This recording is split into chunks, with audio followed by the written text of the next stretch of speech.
Magandang araw mga bata. Magandang araw po, Guro. Kumusta ang aking mga mag-aaral? Mabuti po, Guro. Ikinanggagalak kong malaman na mabuti ang inyong kalagayan. Bago kayo magsiupo, mangyari ay pakipulot muna ang mga basura sa inyong mga upuan at pakitapon ito sa tamang lalagyan. Okay? Sige ng upo. Nais kong malaman kung sino-sino ang mga lumiban ngayon sa araw na ito. Tinatawagan ko ang ating sekretarya para iulat kung sino ang lumiban sa araw na ito. Wala po, Guro. Magaling. Mabuti kong magaling. Bago ang lahat, basahin muna ang ating mga kayang silid-aralan.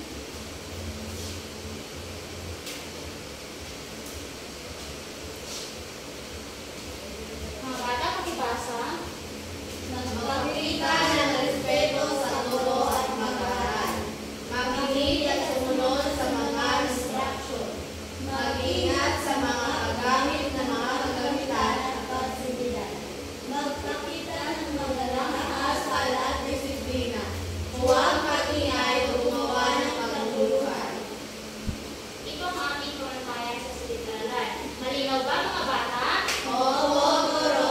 Mabuti kong balon. Bago tayo umako sa ating pag-aaral, tayo ay magpalit-aral. Ano ang ating huling tinalakay noong nakarang araw? Pininig? Yes, Remark? Magagalang na magbati ang salita po. Tama. So ngayon, umako na tayo sa ating bagong aralin. Pero bago ang lahat, magkaroon muna tayo ng maikling gawain. Ang isasagot ay pipili lang kayo kung ano ang iyong isasagot. Kung masaya o malungkot. Maliwanag mga bata? Oo, Guro. Okay. Una, nagbibigay ka ba ng pagkain sa taong nagugutom? Masaya. Okay. Bakit masaya? Kasi tama. Tama. So, pangalawa, natutuwa ka ba kapag napakarusahan ng kapatid mo kahit wala siyang kasalanan? Ulit mga bata, anong sagot niyo? Malungkot. Tama. Dapat ay hindi kayo matuwa kapag napakarusahan ng inyong kapatid dahil wala siyang kasalanan. Pangatlo, pinakikisamahan mo ba ang mga kaklase mo may kapansanan? Masaya o malungkot? Masaya. Tama. Dapat, kahit may kapansanan ng isang bata ay pinakikisamahan ito. Tama? Opo. Okay. Pang-apat, binabasa mo ba ang sulat na di para sa iyo? Malungkot. Bakit malungkot? Kasi mali. Dapat, hindi binabasa ang di para sa iyo. Tama ba, mga bata? Okay. Panglima, pinupura mo ba ang kakaibang pananamit at paniniwala ng iyong kapwa? Malungkot. Bakit malungkot? Tama. Dapat hindi natin pinupuna ang mga pananamit o paniniwala ng iyong kapwa. So, base sa mga katanungan at mga sagot ninyo, ano ang naisip ninyong tatalakayin ngayong araw? Sige nga. Remark? Magsalang-alang ng karapatan ng bawat batang Pilipino.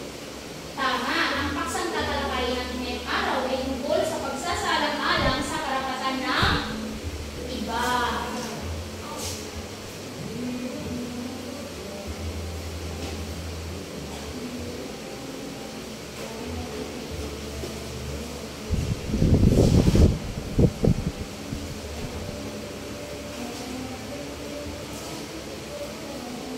Ulit, ang ating tatalakayin ngayong araw ay pagsasaalang-alang sa karapatan ng iba. Pero bago ang lahat, basahin po ng ating layunin. Mga bata, pakibasa. Natutukoy ang karapatan ng iba. Nakapagsalang-alang ang karapatan ng iba. Nagpapakita ang Karapatan ng iba. Ito ang ating layunin sa araling ito.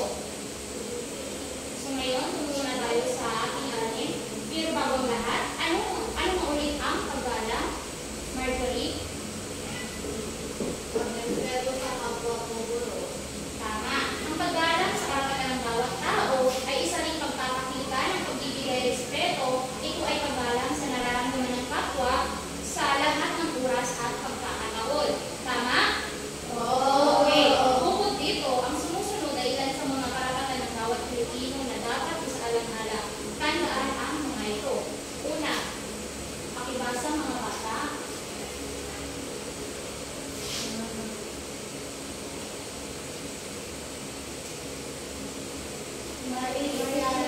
Magkaroon ng pangalan at nasyonalidad. So, bakit mahalaga sa isang bata na magkaroon ng pangalan o nasyonalidad? Sige nga. Piliin. Bakit mahalaga na magkaroon ng pangalan ng isang bata? Mahalaga po ito doon sapagkat bilang bata Tama. Dapat magkaroon ng bata ay ng pangalan ng bata para sa tuwing tatawagin ito ay pwede tawagin ang kanilang pangalan bilang pagrespeto. Magaling, pininig. Pangalawa, pakibasa mga bata.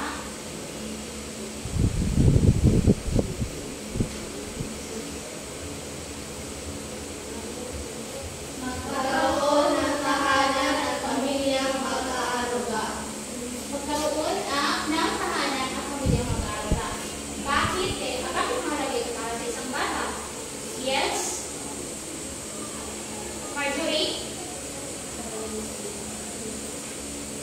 Bakit mahalaga ito para sa isang bata? Para siya. Tama. Karapatan ng isang bata na magkaroon ng tahanan at pamilyang mag-aaruga. Pangatlo,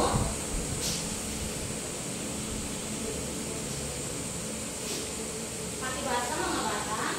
Manirahan sa payapa at tahimik na lugar. Pangatlo, karapatan ng isang bata ay manirahan sa payapa at tahimik na lugar. May opinion ba kayo tungkol sa karapatan na ito? Yes? Mag-enjoy. Kailangan tayo bigyan sa payapa at tahimik na lugar para Tama. Para maging komportable ang isang bata sa isang lugar. Buti kaya ito ay maging ligtas. Magaling Kapitoy. Sunod ay ang apat na karapatan ng isang bata. Pakibasa mga bata. magkaroon ng sapat na pagkain, malusog at aktibong katawan. Okay, ang apat ay magkaroon ng sapat na pagkain, malusog at aktibong katawan. Sino may idea kung bakit isa itong karapatan ng isang bata? Sige nga, pininig. Para po mabuhay ang isang bata duro. Okay, pininig. So, karapatan ng isang bata ang makakain o magkaroon ng sapat na pagkain para maging malusog ito at maging maganda ang pangangalawan. Okay ka ba? Naintindihan na ba kung apat na karapatan? Mabuti kung gano'n. Panglimang karapatan ng isang bata, pakibasa mga bata. Mabigyan ng sapat na edukasyon. So, nakakahalaga na mabigyan ng sapat na edukasyon ng isang bata. Bakit mahalaga ito? Sige nga, Kati Joy. Para mabigyan ng bawat isa or bawat kabataan ng edukasyon para kakailangan. Tama. Kinakailangan na magkaroon ng magandang kinabukasan ang mga bata. Ito ay ang pagbibigay ng sapat na edukasyon para sa kanila. So, pang-anim mga bata,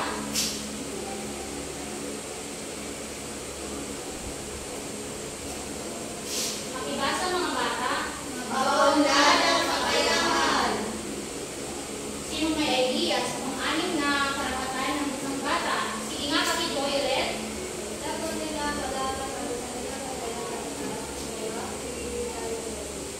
Tama. Dapat ay malaman nila o di kayo makaunlad ang kakayahan ng isang bata para maging aktibo. Tama. Isa itong paraan para maging aktibo para hindi umasa sa iba isang bata. Sige, ang sunod naman ay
miyembro na magre-representa kung ano ang inyong mga paliwanag para ano. Ang pangalawang grupo naman ay paliwanag ang pang-anim hanggang 10 karapatan ng isang batang Pilipino. Malinaw mga bata? 5 minutes. You have 5 minutes to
2.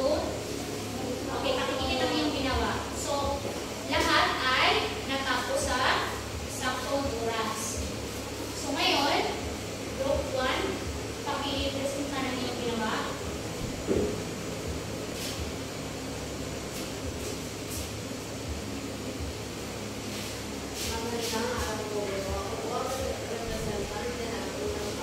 Maliwanag ang saan kasi mga karapatan ng isang bata. Para saan? Marjorie? Ang una ay, ang bawat bata ay karapatan na magkaroon ng sariling pangalan. Pangalawa, bawat bata ay karapatan ng mabuting pamilya at iwasay na tirahan. Bawat bata ay karapatan na magkaroon ng tahimik at mapayapang buhay. At pang-apat siguro ay ang mga bata ay dapat may sapat na pagkain araw-araw upang maging masigla, matibay at malakas. Okay. Ang lima? Ang lima bilang bata ay karapatan nakapag-aral para sa mga pangarap. Para sa pangarap niyang gustong maabot. Tama. Group 2, magsita yung group 2 at bigyan ng 5 bagsak ang group 1.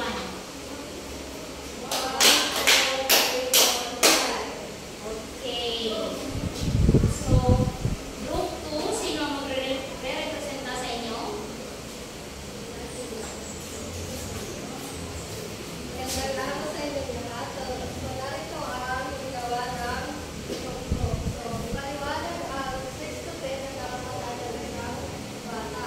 So, ang alin, kailangan ng bata na pangunahin ang kanyang kakayahan para malapit ang bata kung ang kaya niyang gawin. And pang-ito, para makapag-explore. And pang-walo, para malayo sa Para sa pangalawa. Siyang naman, bilang isang bata, kailangan tulungan ng pamahalaan at ang 10. pagsampu naman, karapatan ng isang bata na makapagpahayag ng iyong sariling pananaw at hindi lamang ito bumabase sa ibang pananaw ng tao. Magaling, group 2. Group 1, magsita yung group 1 at bigyan ng 5 bagsak ulit ang group 2.